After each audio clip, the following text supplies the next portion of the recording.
नमस्कार, आप देख रहे हैं IND हिंदी न्यूज। मध्य प्रदेश की संध्या समाचार में आपका स्वागत है। चलिए जानते हैं दिन भर की सभी महत्वपूर्ण खबरों को। सभी लेटेस्ट न्यूज देखने के लिए चैनल को सब्सक्राइब करें और लाइक करना ना भूलें। 22 जनवरी को अपने अपने घरों में श्री राम ज्योति जलाएं, दीपावली मनाएं। PM मोदी ने अयोध्या की धरती से की अपील।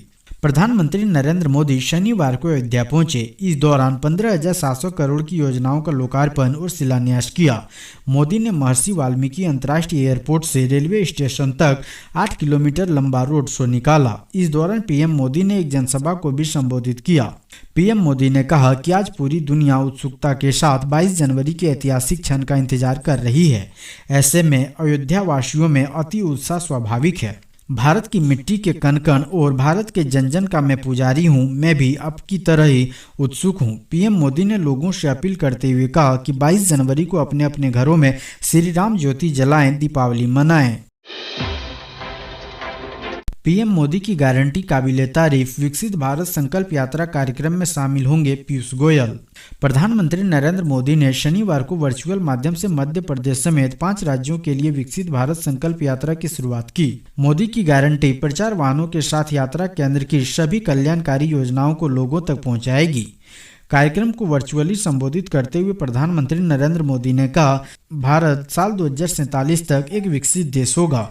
इस यात्रा में केंद्रीय मंत्री पीयूष गोयल भी शामिल होंगे। उन्होंने कहा कि 2047 तक भारत को विकसित देश बनाने, गरीबों, युवाओं, किसानों और महिलाओं को सशक्त बनाकर उन्हें उज्जवल भविष्य देने और क्षेत्र के सभी लोगों को जोड़कर देश का जिम्मेदार नागरिक बनाने की PM मोदी की गारंटी काबिले तारीफ। ग्वालियर में 58 वर्षीय व्यक्ति पाया गया कोरोना पॉजिटिव। JN1 वेरिएंट की जांच के लिए भेजा गया सैंपल। मध्य प्रदेश के ग्वालियर जिले में एक 58 वर्षीय व्यक्ति कोविड-19 पॉजिटिव पाया गया। एक अधिकारी ने कहा उसका सैंपल कोरोना के नए वेरिएंट JN1 वेरिएंट की जांच के लिए भेजा गया है। बताया जा रहा है कि मरीज कुछ दिनों पहले बागेश्वर धाम छतरपुर गया था। हालांकि अब उसे होम आइसोलेशन में रखा गया है, जहां उसका इलाज हो रहा है। गजरा राजा मेडिकल कॉलेज के डीन डॉक्टर अक्षय निगम ने कहा कि ग्वालियर चंबल संभाग में हालिया उछाल में यह कोविड-19 का पहला मामला है। 5 लोगों का टेस्ट किया गया, जिसमें से एक पॉजिटिव पाया गया है। हाल ही में मरीज छतरपुर जिले के बागेश्वर धाम गया था। वहां से लौटने के बाद उसे सर्दी जुकाम हुआ और डॉक्टरों की सलाह पर उसने जाँच कराई और जाँच में पॉजिटिव पाया गया। सरकारी बंगले में नहीं रहेंगे मध्य प्रदेश के डिप्टी CM राजेंद्र शुक्ला। पड़ोसियों से किए वादे के बाद लिया ये फैसला। मध्य प्रदेश विधानसभा चुनाव के बाद जीते विधायक और मंत्रियों में अब भोपाल में बंगलों को लेकर होड़ सी लगी है। लेकिन प्रदेश के उप मुख्यमंत्री राजेंद्र शुक्ला को नए बंगले की कोई चिंता फिक्र नहीं है। डिप्टी CM शुक्ला ने अपने पड़ोसियों से वादा किया है कि वह बावड़िया कला स्थित स्काई विला स्थित निजी घर में ही रहेंगे। बता दें कि प्रदेश में नई सरकार के मंत्रिमंडल का गठन होने के बाद से मंत्रियों को पसंदीदा बंगले की चाहत है। पूर्व के मंत्री और विधायकों द्वारा बंगले खाली नहीं करने से ज्यादातर मंत्रियों को अभी तक बंगले नहीं मिले हैं। ऐसे में गृह विभाग मंत्रियों के लिए बंगलों की व्यवस्था में जुटा है, लेकिन उप मुख्यमंत्री राजेंद्र शुक्ला ने अपने पड़ोसियों से वादा किया है कि वह अपने निजी घर में ही रहेंगे, वह निजी घर को नहीं छोड़ेंगे। विधानसभा चुनाव के बाद अब जिला पंचायत चुनाव के लिए शेड्यूल जारी। इन जिलों में होगी 22 जनवरी से वोटिंग।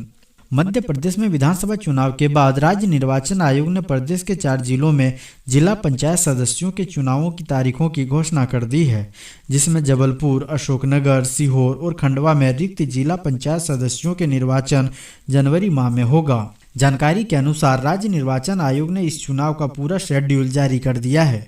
मध्य प्रदेश के ये जिले जबलपुर, अशोकनगर, सीहोर और खंडवा में जिला पंचायत सदस्यों के पद खाली हैं। ऐसे में इन पदों को भरने के लिए चुनाव होना जरूरी है। बता दें, इस चुनाव के लिए नामांकन पत्र प्राप्त करने की प्रक्रिया शुरू हो गई है। मध्य प्रदेश में मंत्रियों में विभाग का बंटवारा जल्द। कैलाश विजयवर्गीय और प्रहलाद पटेल को मिल सकते हैं ये मंत्रालय। मध्य प्रदेश में 2 डिप्टी CM समेत 30 मंत्रियों को अब तक उनके विभाग का बंटवारा नहीं हुआ है। हालांकि माना जा रहा है कि इसकी घोषणा जल्द हो जाएगी। सूत्र बताते हैं कि डिप्टी CM जगदीश देवड़ा और राजेंद्र शुक्ला को बड़े विभाग सौंपे जाएंगे और साथ ही बीजेपी के वरिष्ठ नेता और इंदौर से विधायक कैलाश विजयवर्गीय को भी अहम मंत्रालय दिया जाएगा। बताया जा रहा है कि डिप्टी सीएम जगदीश देवड़ा को गृह और वित्त मंत्रालय सौंपा जा सकता है। जगदीश देवड़ा 8 बार के विधायक हैं। वहीं डिप्टी सीएम राजेंद्र शुक्ला को स्वास्थ्य विभाग की जिम्मेदारी मिलने के आसार हैं। कैलाश विजयवर्गीय की बात करें तो उन्हें नागरिक विकास मंत्रालय का प्रभार सौंपा जा सकता है। वहीं पूर्व केंद्रीय मंत्री प्रहलाद पटेल ग्रामीण विकास मंत्रालय सौंपे जाने की संभावना। मध्य प्रदेश के सीएम मोहन यादव ने केंद्र मंत्रियों से की मुलाकात, बीजेपी राष्ट्रीय अध्यक्ष से भी हुई भेंट। मध्य प्रदेश के मुख्यमंत्री डॉक्टर मोहन यादव इन दिनों जैसे ही दिल्ली प्रवास पर जाते हैं वैसे ही मध्य प्रदेश के मंत्रियों के विभागों को लेकर चर्चा गर्म हो जाती है।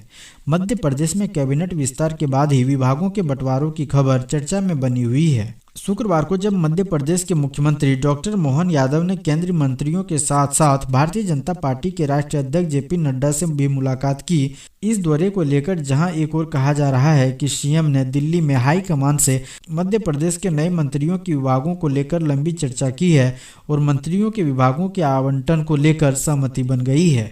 वहीं दूसरी ओर सीएम की तरफ से कहा गया है कि वे साइबर तहसील व्यवस्था के लोकार्पण के लिए केंद्रीय मंत्री अमित शाह को आमंत्रित किया है।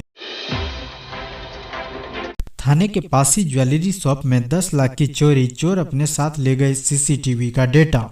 मध्य प्रदेश के सीधी पुलिस की कार्यशैली पर सवाली निशान लगने लगे हैं।